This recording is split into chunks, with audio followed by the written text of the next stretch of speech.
Este é o Movecast, uma realização do MOVE, Movimento pela Ética Animal Espírita. Quer conhecer mais o MOVE? Acesse nosso site.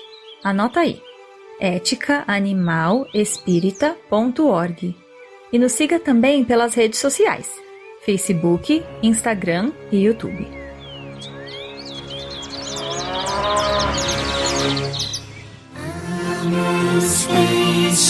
Os bichos d'água, amo as aves e os bichos do céu, amo as flores e os seres da terra, tudo que vive se move nela. Irmãs e irmãos, humanos e não humanos, ou melhor, toda a natureza, louvados sejam! Está no ar o episódio 23 da série O Evangelho dos Animais, obra ditada pela equipe espiritual da ASEAMA, psicografada pela médium Sandra Calado. E neste episódio estudaremos o capítulo 21, A Alma Como Ela É. Eu sou a Nath, e para o papo de hoje, convidei a Caroline Moura, de Porto Velho, Rondônia. Oi, gente, tô muito feliz, né, grata novamente, né, é sempre esse sentimento que a gente sente de gratidão por estar estudando e trocando ideias, assim, com pessoas maravilhosas. A Mayara Pires, de Curitiba, Paraná. Oi meninas, oi pra todo mundo que está nos ouvindo. Eu tô muito feliz de estar participando de mais um Movecast depois de um tempo sem participar, né, eu fiquei alguns meses aí sem conseguir participar das gravações. Então eu tô muito feliz de conseguir me conectar novamente com esse livro, né, que eu fiquei um tempinho afastada. E estou muito feliz de participar. E a Sofia Rocha, de Brasília, Distrito Federal. Olá a todos, muito bom participar aqui de mais um episódio. Hoje vamos continuar nossos estudos aqui junto com essa equipe e espero que seja um momento de muito aprendizado. Sejam muito bem-vindas, meninas, esse espaço é de vocês. Amo os peixes e os bichos da água, amo as aves e os bichos do céu, amo as flores e os seres da terra, tudo que vive se Então é isso, gente. Vamos começar a estudar aqui o nosso capítulo 21. Recapitulando aqui para vocês, né, que no episódio anterior eles já estavam no estudo do domingo. Eles trouxeram o tema dos animais no plano espiritual, foi super interessante. Para quem perdeu o episódio anterior, corre aí na playlist para dar uma olhadinha, que esse episódio foi muito consolador para realmente a gente compreender aonde os nossos irmãozinhos animais vão depois que eles desencarnam. E aí nesse episódio, eles continuam, né, no estudo do domingo, só que agora com outro foco, né, a partir de questionamentos do Plínio, que a gente vai ver. Eles vão questionar agora como que é a alma dos animais, como que ela é, se ela é diferente da alma dos seres humanos, se ela tem atributos diferentes, será que princípio inteligente e espírito é a mesma coisa, são coisas diferentes, um faz parte do outro, como é que é esse lance? Então assim, eu vou pedir para a Carol introduzir a gente no comecinho do capítulo, para a gente entender como que eles foram parar nessa temática e a gente vai estudando juntas. Então, depois de uma semana intensa de questionamentos, né, o grupo se reúne novamente para continuar os estudos sobre a alma dos animais, especificamente, né, o capítulo vai falar sobre isso, o nome do capítulo é A Alma Como Ela É, então, bem sugestivo, né.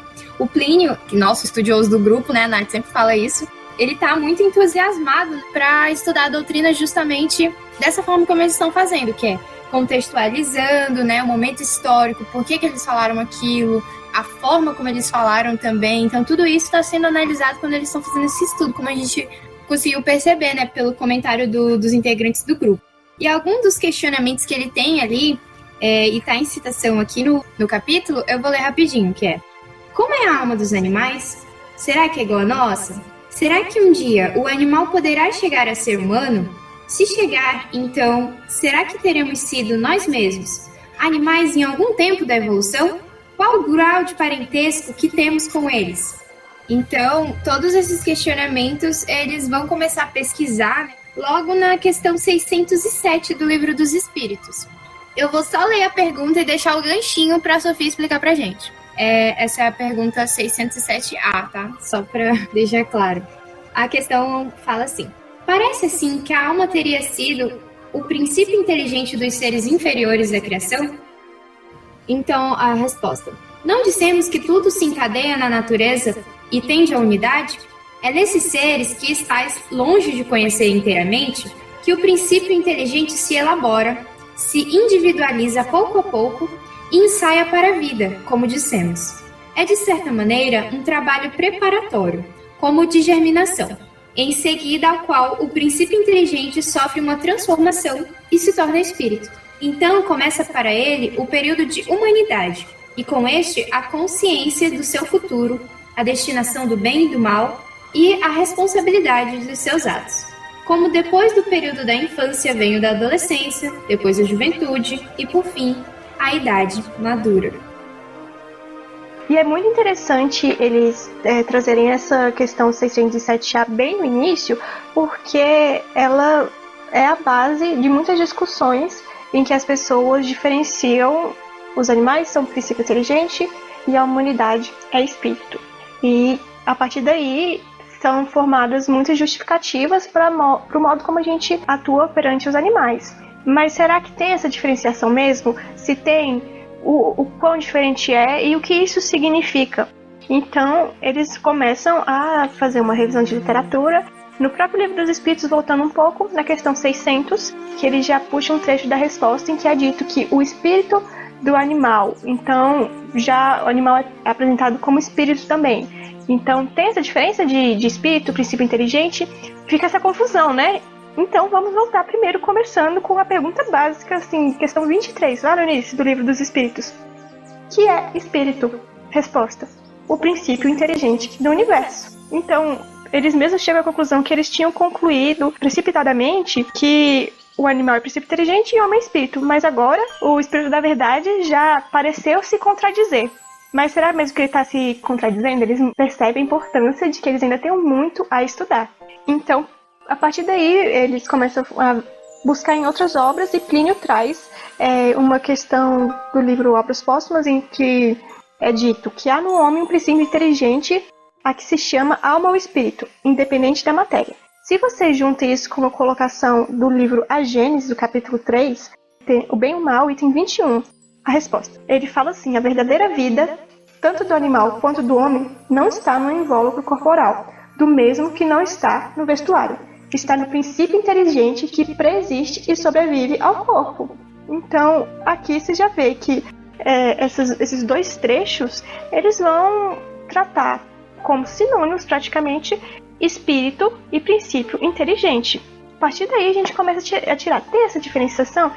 Qual a profundidade dessa diferença e quem foi que colocou esse abismo entre os dois? Se foi nossa interpretação da questão, e a gente vai vendo mais pra frente dos porquês de não estar tão claro logo de cara. A Amanda traz até que se há essa diferença entre a alma dos animais e a nossa, essa diferença seria muito mais sutil do que a gente imaginava até agora, interpretando essa questão rapidamente.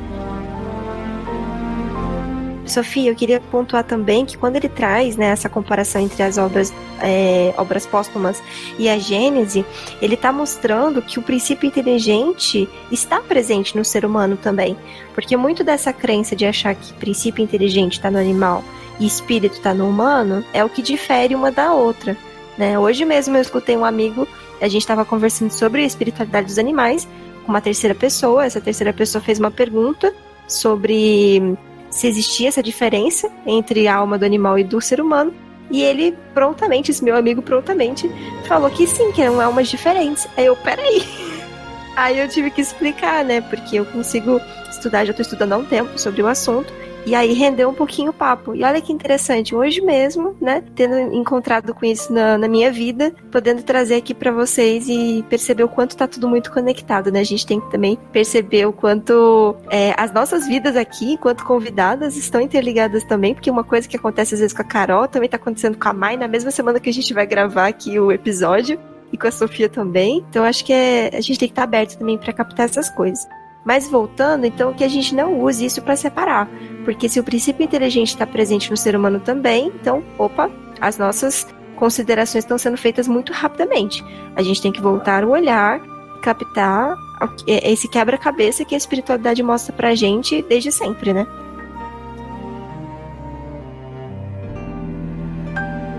Então, após a Amanda ter feito aquele comentário sobre o que ela acha que, na verdade, o espírito da verdade, ele estava mostrando sim que havia essa diferença entre a alma dos animais e a nossa, mas que, na verdade, essa diferença é muito sutil. E daí o Plínio lembrou de uma passagem da Gênese do capítulo 11, na qual diz: sem, pois, pesquisarmos a origem do espírito, sem procurarmos conhecer as fieiras pelas quais haja ele, porventura, passado, tomamo-lo ao entrar na humanidade.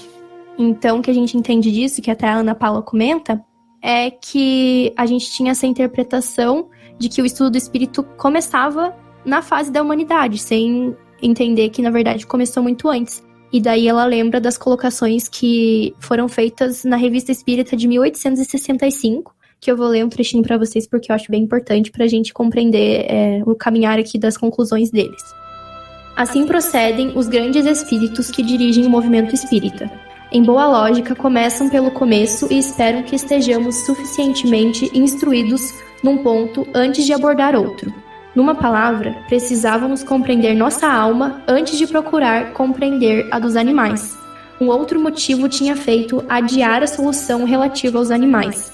Esta questão toca em preconceitos há muito enraizados e que teria sido imprudente chocar de frente, razão por que os espíritos não o fizeram. E isso mostra o grande planejamento, a grande sequência lógica que a espiritualidade superior teve em mostrar esses conhecimentos sobre o mundo espiritual. Então, eles foram revelando aos poucos pra gente, realmente, conforme eles viram que a gente tinha capacidade de entender. Então, começou pela questão 23 do Livro dos Espíritos, lá de 1857, a primeira edição. Depois a questão 600 e a questão 607, que elas são da segunda edição do Livro dos Espíritos, de 1860. E essa segunda edição, conforme a gente estava conversando aqui com a Nath, foi depois da publicação do livro de Darwin, né? Apresentando a teoria dele, a famosa teoria da evolução das espécies.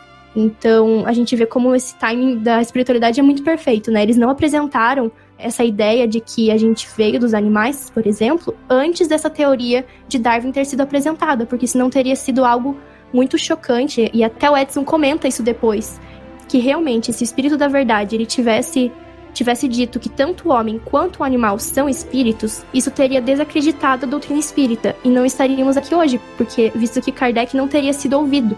Então, realmente, a espiritualidade esperou essa publicação no meio científico, provando que existe essa evolução das espécies, que nós evoluímos, na verdade não é bem assim, né? Enfim, que nós evoluímos dos animais, nós viemos de lá.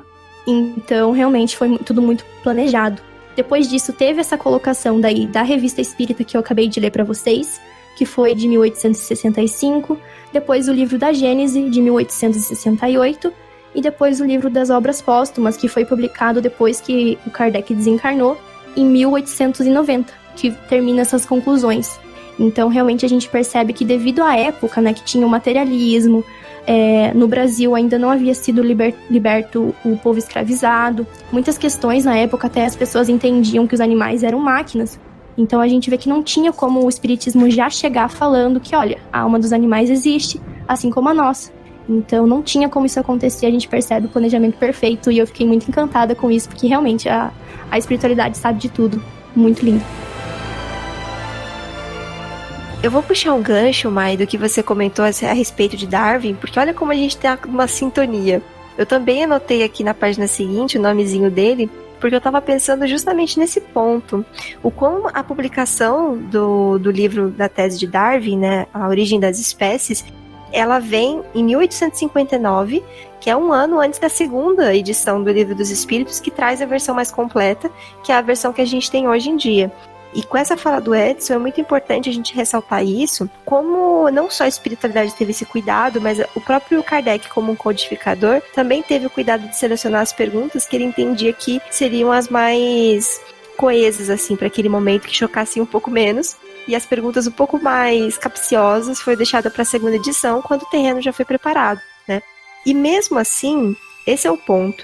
as questões que foram trazidas a respeito da alma dos animais e do ser humano, elas não são explícitas de que princípio inteligente e espírito é a mesma coisa.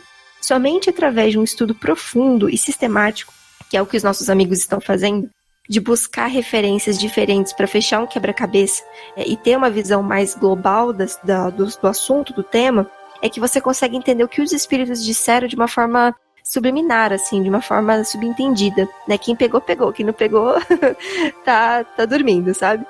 Então, quando ele diz assim, se o espírito da verdade dissesse que tanto o homem quanto o animal são espíritos, teria desacreditado a doutrina espírita e não estaríamos aqui hoje, visto que Kardec não teria sido ouvido.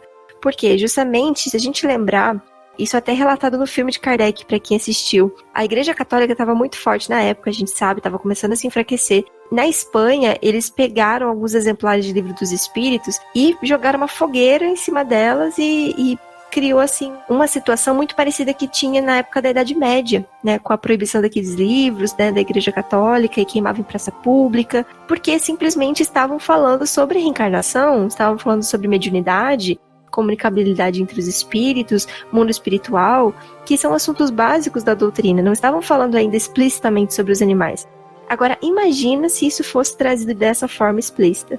Né? Imagina vocês, se coloquem na época de Kardec, né, na posição dele, onde, antes de Darwin, as pessoas tinham uma mentalidade de que Deus criou o homem com a sua imagem e semelhança, e a natureza, né, os animais, as plantas, seriam apenas esse objeto que está ali feito para que o ser humano usasse e usufruísse da forma como ele quisesse, porque foi feito de Deus para o ser humano.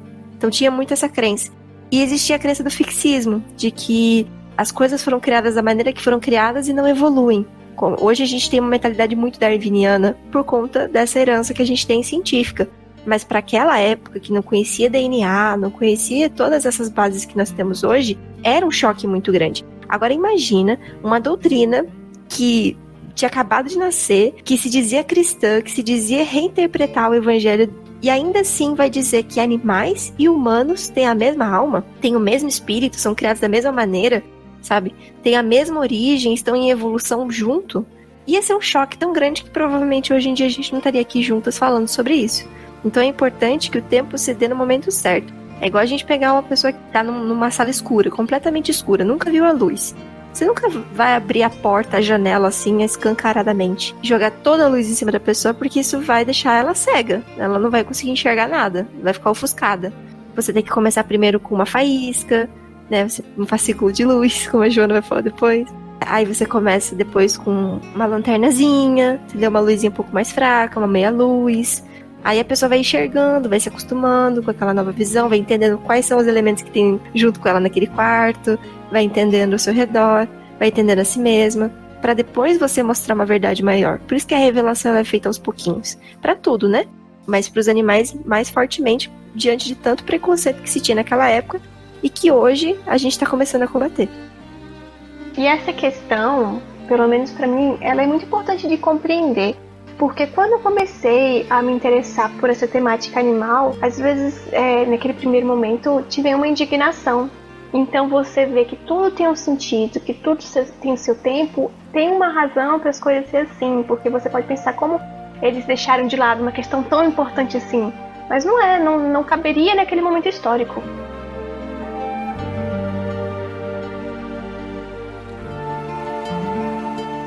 Seguindo no texto, pessoal, o próximo ponto que é trazido, que é levantado pelo Plínio, é a questão que eu gosto muito, é a 540 do Livro dos Espíritos.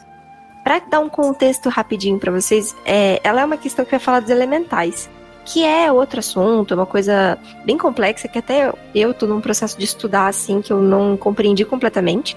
Mas basicamente, Kardec pergunta se esses espíritos elementais, de alguma forma, eles colaboram para a harmonia da natureza, como as coisas funcionam de uma forma tão harmônica. E se eles têm consciência dos atos que eles fazem, se não é algo maquinal, ou se de fato tem uma intenção, tem um livre-arbítrio, né, desses espíritos. E aí, na resposta, né, que tem uma longa resposta, ao final, eles vão trazer o trechinho aqui, que diz o seguinte, né, que ele vai falar que, primeiro, eles vão agir de uma forma maquinal, depois, mais importante, né, para o equilíbrio do ecossistema, depois vai começar a se despertar, vai entender a sua função no meio em que vive, e vai começar a ajudar de uma maneira mais ativa, vai entender sobre as coisas materiais, vai começar a comandar sobre as coisas materiais do mundo, para então comandar as coisas espirituais, que é o reino já da angelitude. Ele tá falando da evolução anímica, que é o que eu vou trazer esse ponto para vocês. Mas aí, ao final disso tudo, quando ele vai falar sobre o ponto final do que é a harmonia, ele diz assim: é assim que tudo serve, tudo se encadeia na natureza, desde o átomo primitivo até o arcanjo, pois ele mesmo começou pelo átomo. E essa, para mim, é uma das referências mais diretas e importantes para a gente entender sobre o conceito da evolução dos seres espirituais, que é a mesma coisa que evolução anímica. Anímica vem de ânima, é aquilo que anima o corpo, aquilo que anima a matéria. Então, basicamente, eu vou dar um resumo da fala dos nossos amigos ao longo das próximas 5 páginas, onde eles vão começar a destrinchar essa questão e entender como assim a gente evolui a partir do átomo, né? Então, a Lúcia, ela não tem muita experiência, então ela vai perguntar como assim nós somos arcanjos, né? A gente vai se tornar arcanjo. Então, é interessante também para as pessoas que também não têm muito conhecimento da doutrina saber que a nossa evolução ela tende à angelitude, mas que não é somente entre nós, seres humanos, que vamos chegar à angelitude, mas todos os átomos que Deus cria incessantemente vão se tornar todos eles arcanjos. E isso é uma revelação muito assombrosa para os nossos amigos começarem a entender isso. Então eles puxam um pouquinho essa questão de por que o átomo, né? E na época dessa pergunta, na época de Kardec, o átomo tinha pouca história, né? Foi no século XIX que um cientista chamado Dalton, ele descobriu sobre esse átomo. Já era um conceito, na verdade, antes da era cristã, tinha essa ideia, essa palavra átomo já existia, mas cientificamente começou a ser comprovado através do método científico que átomo seria a menor partícula de matéria, mas ali de fato começou a ser comprovado isso. Depois passou por algumas alterações e hoje a gente já tem, a partir da física quântica, a ideia de que o átomo não é a menor partícula, de que existem sim subpartículas, e isso é um grande mistério pra gente. Mas enfim, pra época de Kardec era a menor partícula, então era como se eles dissessem que o ponto de partida é a menor partícula de matéria, é aquilo mais ínfimo dentro do meio do campo físico. E aí, para resumir a história, basicamente, nós somos esse princípio inteligente, esse ser espiritual, como eu gosto de dizer, para a gente não criar separações que não existem, que estamos na matéria, encarnados em corpos, passando por experiências que vão agregar para nós atributos, experiências em geral, desenvolver a nossa inteligência, a nossa sensibilidade, nosso amor. A centelha divina está presente no átomo. E essa centelha é o que nos impulsiona para seguir a lei de Deus, para voltar para Ele.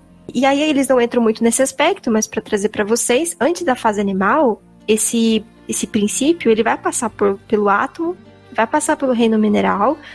Tem uma fala, inclusive, da Joana, que eu vou trazer para vocês, que ela é muito bonita. Tá no livro Iluminação Interior, capítulo 1. Diz assim: Deus prossegue criando sem cessar. O seu psiquismo dá nascimento a verdadeiros fascículos de luz, que contém em germe toda a grandeza da fatalidade do seu processo de evolução, manifestando-se em sono profundo nos minerais, através dos milhões de milênios, germina mediante o processo de modificação estrutural, transferindo-se para o reino vegetal, às vezes passando pelas formas intermediárias, dando surgimento à sensibilidade, a uma organização nervosa primária de que se utilizará no remoto futuro. Obedecendo a campos vibratórios sutis e inabordáveis, lentamente se transfere para o reino animal, experimentando as variações do transformismo e do evolucionismo, igualmente vivenciando as experiências encarregadas das mutações e variações, desdobrando-se os instintos até alcançar os primatas, e deles prosseguindo no direcionamento humano. Não cessa, porém, no bípede pensante, o grandioso desenvolver dos conteúdos divinos nesse psiquismo, antes alma, agora espírito, que avança para a angelitude, para a superação de qualquer expressão no campo da forma, até atingir o máximo da sua destinação gloriosa.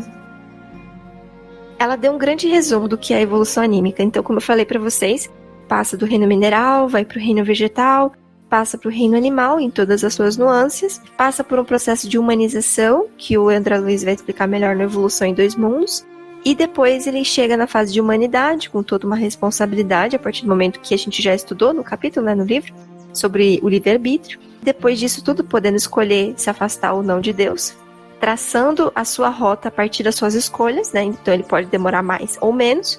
ele vai um dia chegar a essa depuração total, como a gente sabe, e chegar a espíritos puros, angelicais, crísticos, como Jesus. Então é muito interessante mostrar para vocês que é um assunto justamente que não é visto, pelo menos dentro da minha experiência, das casas que eu frequentava em Curitiba, depois que eu frequentei em São Paulo, a gente não vê esse conteúdo sendo apresentado, nem em palestra, nem em grupo de estudos, nem em mocidade, muito menos evangelização.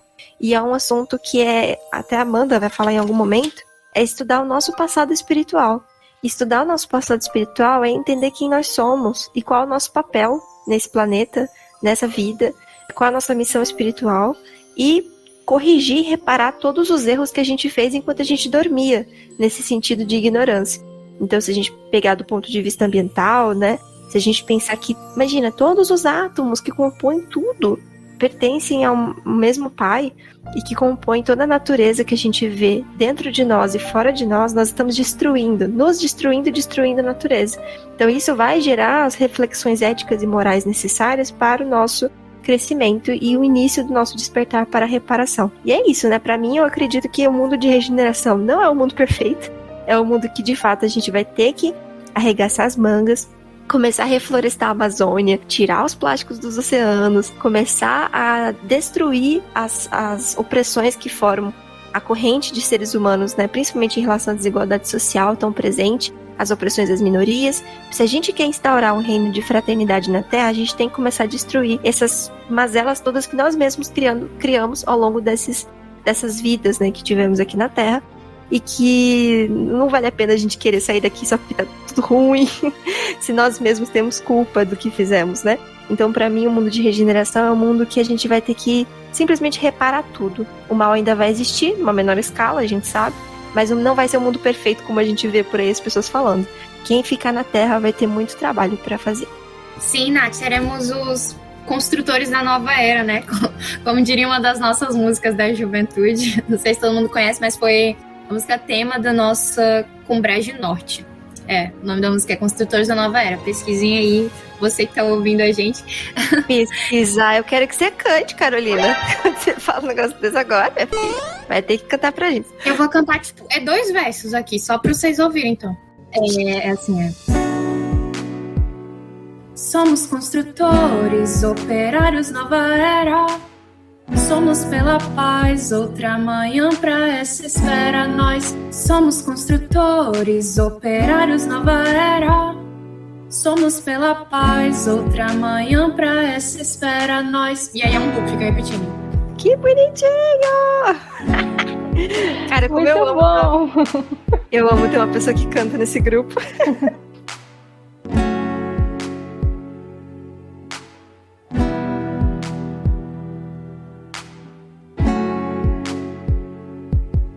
E pessoal, olha esse exemplo que bacana que a gente estava comentando anteriormente sobre quanto as referências elas se encaixam. Eu vou ler para vocês sem falar qual é a referência. E aí eu peço que vocês adivinhem mentalmente onde é que está a divisão entre uma referência e outra. Eu acho difícil, mas enfim, vamos ver. Diz assim: todos procedem do mesmo ponto de partida, que todos são criados simples e ignorantes, com igual aptidão para progredir pelas suas atividades individuais. Tudo se encadeia na natureza, desde o átomo primitivo até o arcanjo, pois ele mesmo começou pelo átomo. Então, quem acertou, quem chutou entre individuais, suas atividades individuais e tudo se encadeia, acertou. Então, a primeira parte é a Gênese, no capítulo 11, item 7, que vai falar sobre essa história de ser criado simples e ignorante, e como muita gente acaba interpretando como já na fase de humanidade. A gente sabe que não, existe toda uma infância espiritual. E depois é aquilo que vocês já sabiam, que era aqui a 540, que é de tudo se encadear na natureza, desde o átomo até o arcanjo, que por sua vez já foi átomo. E aí, mais pra frente, na página seguinte, o Plínio puxa uma outra referência da Gênese, que está no capítulo 8, item 7. Ele diz assim: o desenvolvimento orgânico está sempre em relação com o desenvolvimento do princípio intelectual, que é o princípio inteligente. O organismo se completa à medida que se multiplicam as faculdades da alma. A escala orgânica acompanha constantemente, em todos os seres, a progressão da inteligência, desde o pólipo até o homem. E não podia ser de outro modo, pois que a alma precisa de um instrumento apropriado para a importância das funções que lhe compete desempenhar. De que serviria à ostra possuir a inteligência do macaco sem os órgãos necessários para sua manifestação.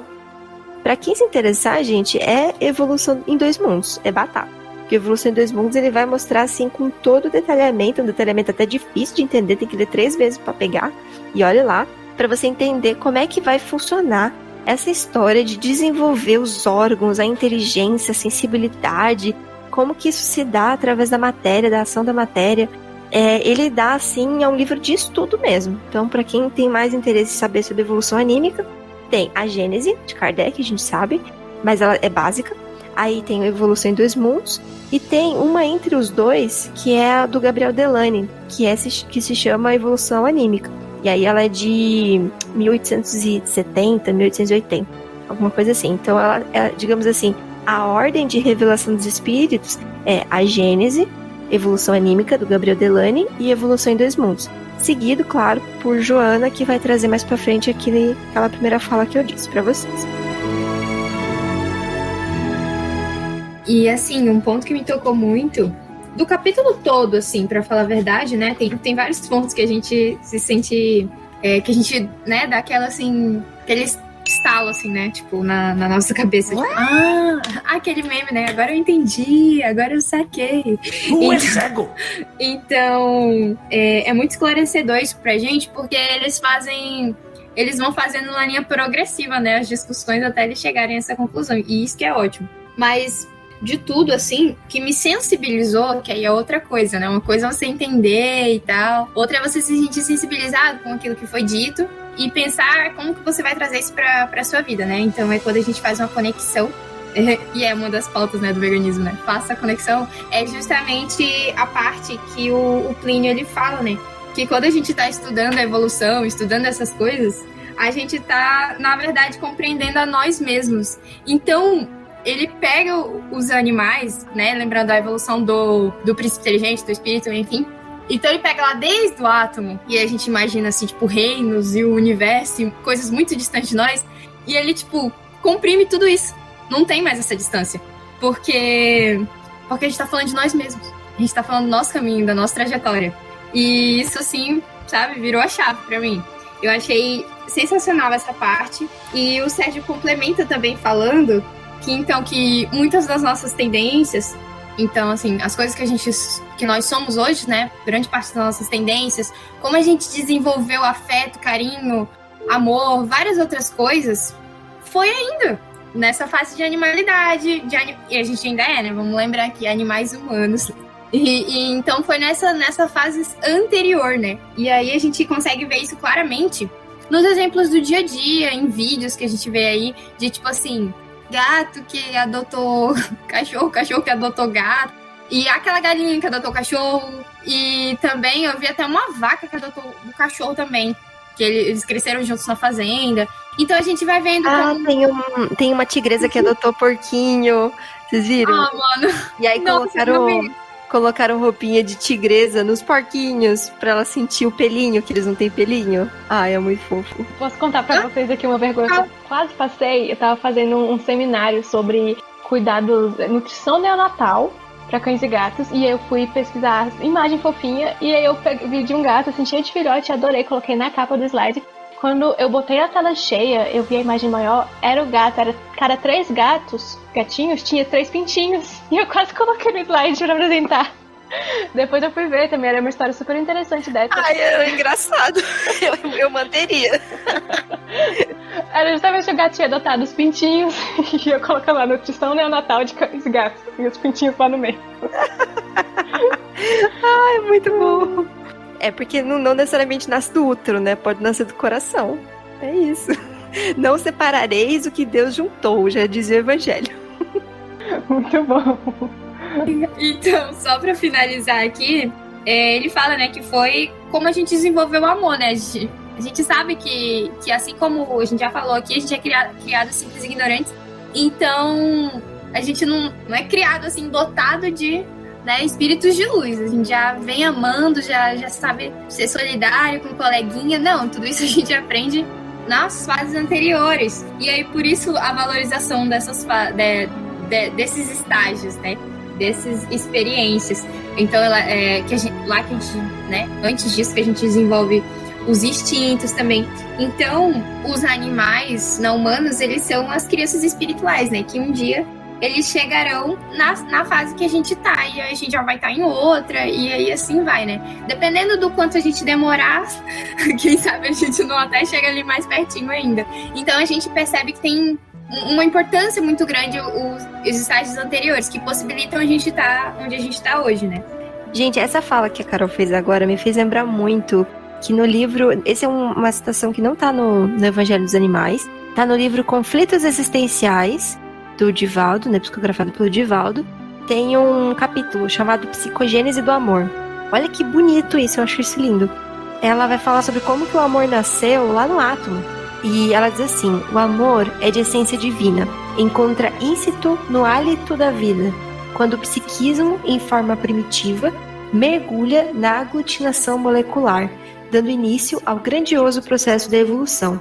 Na sua expressão mais primária, manifesta-se como força encarregada de unir as partículas, compondo as estruturas minerais, transferindo-se ao largo dos bilhões de anos para as organizações vegetais, nas quais desenvolve o embrionário sistema nervoso na seiva que mantém a vida, através do surgimento da sensibilidade.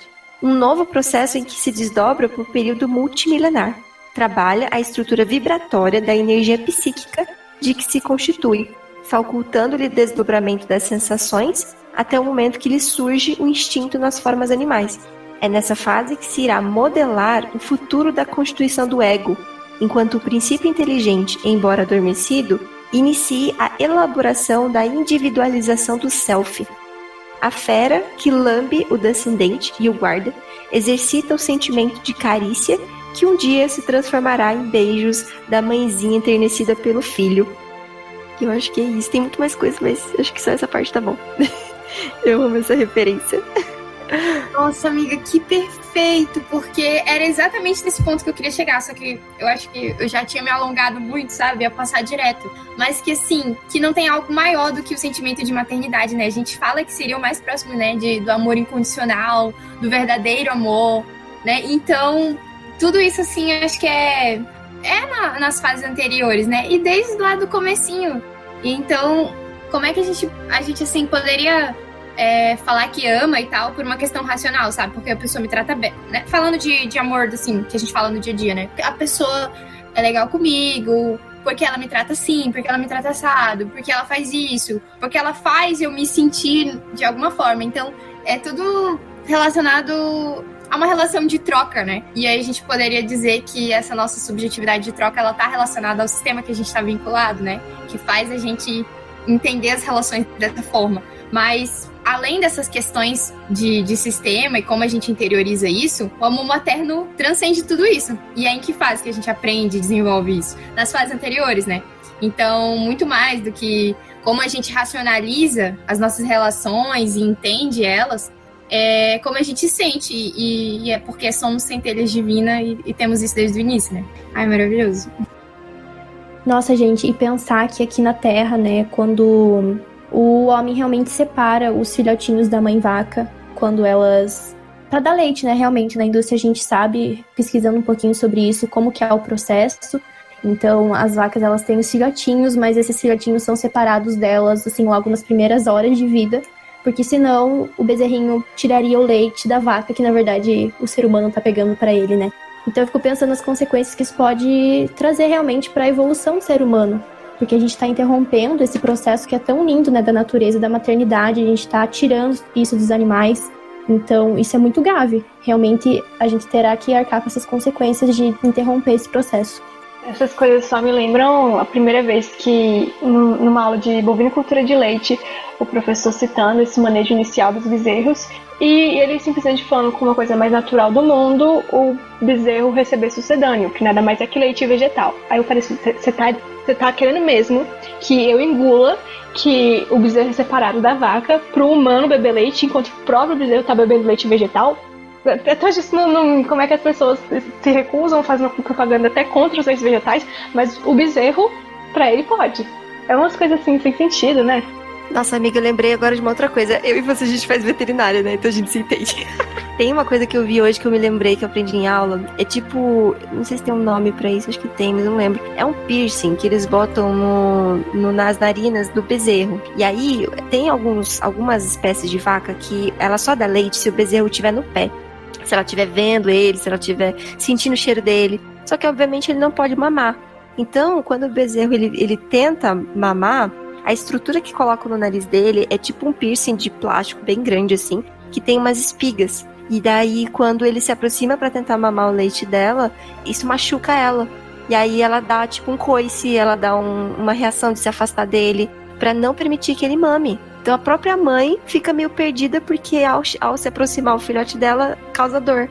Então olha o tipo de educação que a gente tá dando, de criação mesmo pra essa relação que é tão perfeita, um leite que foi preparado há milhões de anos pela seleção, né, das espécies, para aquela espécie em específico, né, perfeita para fazer um bezerro de 18 quilos chegar a 150, 180 quilos em algumas semanas, e simplesmente a gente toma isso no café da manhã com cereal, sabe? É muito injusto. A tortura que isso não deve ser, porque machuca a vaca, machuca o bezerro, pode causar abscesso cerebrais ali, a própria vaca vai escorcear ele porque tá tendo um estímulo ali aversivo.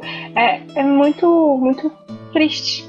E acho que pra fechar a fala, não é só com as vacas, né? Todas as fêmeas na produção, não só a produção de alimentos, mas se você pensar assim na Amazônia pegando fogo, quantas mães de passarinhos não ficaram desesperadas porque o fogo estava consumindo e chegando próximo do ninho, e os filhotinhos ali tinham acabado de eclodir. Você imagina, sabe? Quantos animais, quantas fêmeas não sofrem? E assim, principalmente na produção, elas acabam sendo exploradas um pouco mais, justamente porque elas que são as responsáveis por manter um plantel de animais, por manter a quantidade de animais, porque se os animais vão ser mortos para ser comidos, né, para serem dizimados, enfim, a produção não pode parar, então precisa novamente reproduzir e reproduzir e reproduzir. Então, os corpos delas são abusados, explorados, torturados, e a gente tá acabando com esse processo, mecanismo espiritual tão importante, tão cuidadosamente preparado por Jesus e sua equipe, e que a natureza, por assim dizer, né, que é o próprio Cristo, separou e preparou para que chegasse um momento hoje importante para esses espíritos. E a gente vai lá e destrói por um egoísmo cego, por um orgulho, enfim, infindável. É isso. Triste, mas importante a gente falar sobre isso, né, meninas? Com certeza. Sim, e o Emmanuel, no livro Emmanuel, psicografado pelo Chico, ele fala assim, ó, são eles os nossos parentes mais próximos. E apesar da teimosia de quantos persistem em não reconhecer. Eu não vou ler o trecho todo por causa do nosso tempo, mas acho que fica muito claro, né? Os nossos parentes mais próximos são os animais. Mesmo porque nós somos animais, como a gente já viu, né, em outros episódios, nós somos animais humanos e eles são, né, animais não humanos, mas a gente tá tudo dentro da mesma classe ali, né? Dependendo da classificação, mas acho que deu pra entender. Então, sabendo disso, né, que os animais, eles são os nossos parentes espirituais mais próximos, aumenta o nosso compromisso de vários tipos, né? Compromisso espiritual, compromisso social, compromisso de várias ordens para com os animais, porque eles são como os nossos irmãos menores, né? São nossos irmãos em fases e estágios anteriores a nós, então não inferiores, né? Num sentido tipo pejorativo, eles, né? Por isso que a gente fala atualmente anteriores, né? Porque eles estão no processo anterior ao que a gente está hoje. Então, quando a gente pensa assim, eu sou próximo do animal, eu sou próximo do macaco, não sei o quê, que foi algo que a gente comentou ainda há pouco, não tem nada de humilhante. É humilhante a partir do momento que a gente pensa que eles são menos do que a gente, que eles valem menos e que a gente tem maior valor. E sobre a gente falar de valor, o que vale mais, o que vale menos, é uma questão discriminatória, né? Isso aqui é importante, isso aqui vale, isso aqui tem valor, isso aqui é bom, isso aqui é superior.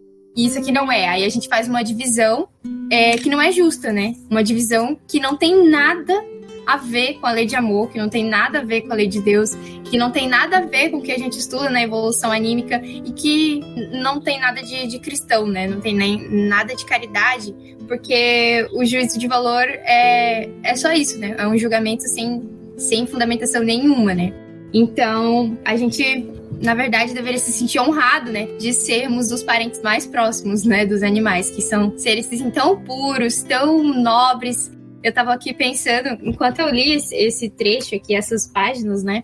Eu fiquei pensando que era uma honra muito grande, porque os animais, eles amam a gente como a gente é, né?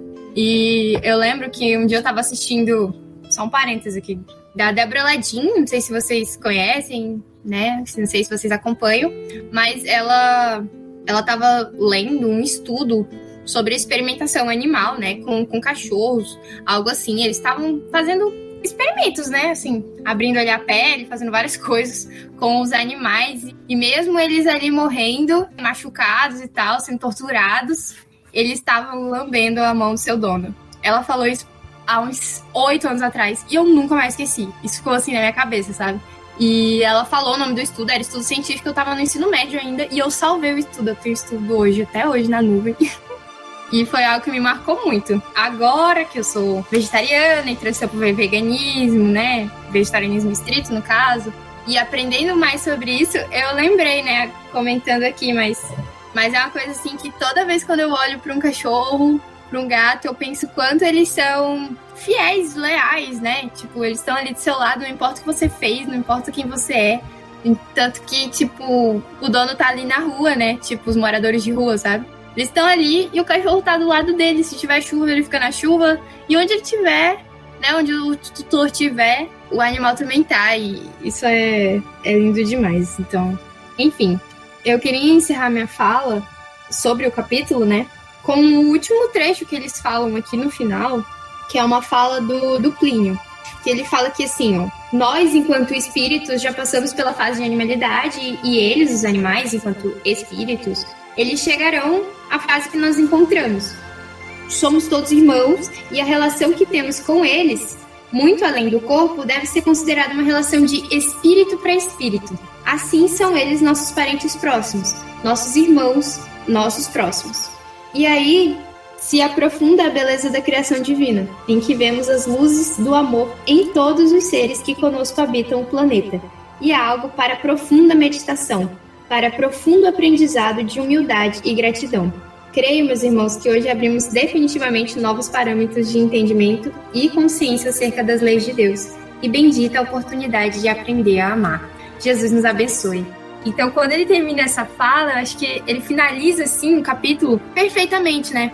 Mas quando ele fala que é uma relação de espírito para espírito, eu acho que não tem mais o que dizer, né? Daí cai essa questão de inferior, superior. Nossa, você tá andando que nem um animal, você tá se comportando que nem um animal. Então tudo isso perde sentido. Porque a gente tá falando de irmãos, de parentes, irmãos menores. Tem uma frase que combina muito com isso, que é de um teórico da psicologia. Eu queria terminar com ela. Acho que eu não vou nem comentar, eu vou falar assim e deixo para vocês refletirem. Que é assim: conheça todas as teorias, domine todas as técnicas, mas ao tocar uma alma humana, seja apenas outra alma humana. Eu acho que é sobre isso, né? Quem fala isso é o Carl Gustav Jung. Gosto muito dele e acho que essa é a reflexão que eu queria trazer hoje pra gente, assim. A questão de usar a palavra inferior, da mesma forma que somos inferiores a Jesus, os animais são inferiores a nós, mas isso não é uma forma pejorativa de falar, é apenas uma localização na escala evolutiva, simplesmente. E com essa conclusão de que todos somos irmãos, né, já volta quando essa pergunta, essa reflexão não está presente pra gente há muito tempo, já está lá no Evangelho de Lucas, capítulo 10, versículo 29. E quem é meu próximo?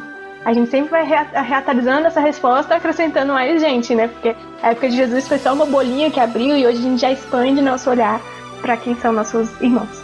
Ai, gente, que lindo, eu lembrei de uma coisa também, tá super certo pra encaixar aqui, que eu sempre falo para as pessoas que pouco importa, gente, não tem nada a ver, princípio inteligente, espírito, não importa, somos seres espirituais em evolução. E eu gosto de usar uma referência que é a seguinte: Se você pega uma criança humana e uma pessoa humana adulta, você tem uma diferença, lógico. Uma é uma criança, tem um aspecto da inocência, da ingenuidade, que são características dessa idade. Enquanto que o ser humano adulto tem suas responsabilidades, com o trabalho, com o lar, com a família, com filhos, né? Então, são responsabilidades diferentes da criança. Mas a essência, que é ser um ser humano, ela é a mesma. E não importa, o ser humano adulto não é mais importante que uma criança. A criança não é mais importante que um ser humano adulto, se você coloca no mesmo aspecto. Então são exatamente a mesma essência, que é uma essência divina, espiritual, criada pelo mesmo Pai. Nós, os animais, toda a natureza, mas estamos em graus diferentes. E como esses irmãos mais velhos, que já alcançaram essa maioridade espiritual e já têm consciência do que é o certo, do que é o errado, e que pode espiar diante disso, nós temos responsabilidade sim em guiar essas vidas que estão anteriores a nós, né? Falou inferior, claro, a gente pode falar dessa forma, mas eu gosto de pensar numa fila e não numa escada. Uma fila tem os que estão à frente e tem os que estão atrás. Quem está na frente sabe o caminho e orienta quem está atrás. Quem está atrás se deixa ser conduzido por quem está na frente. E eu acho que tem que ser dessa forma, de uma forma simples e principalmente com muita empatia e compaixão.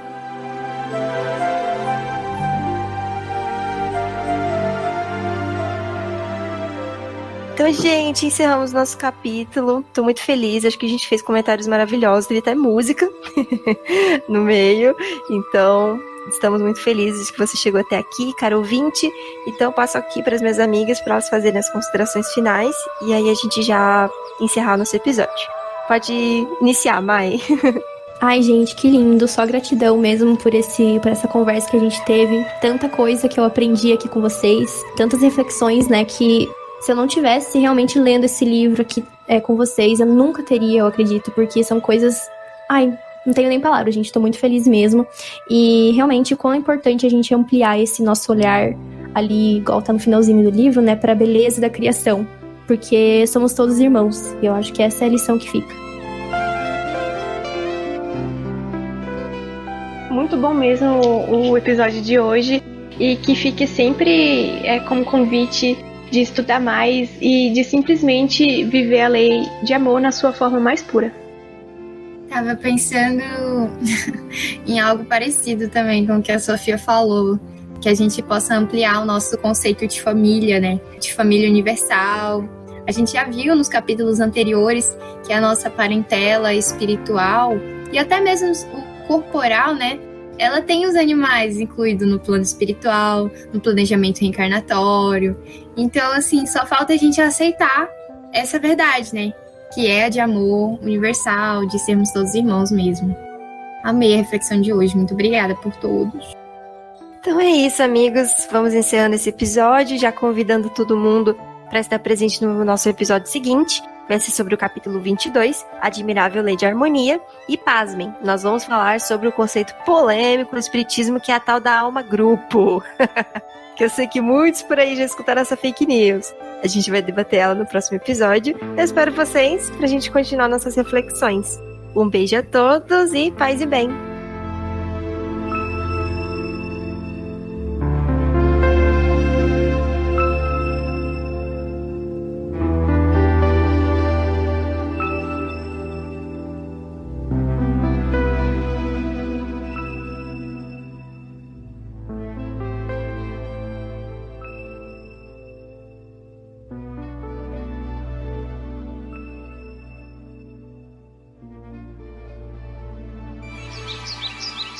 Você ouviu o Movecast, uma produção do Move, Movimento pela Ética Animal Espírita.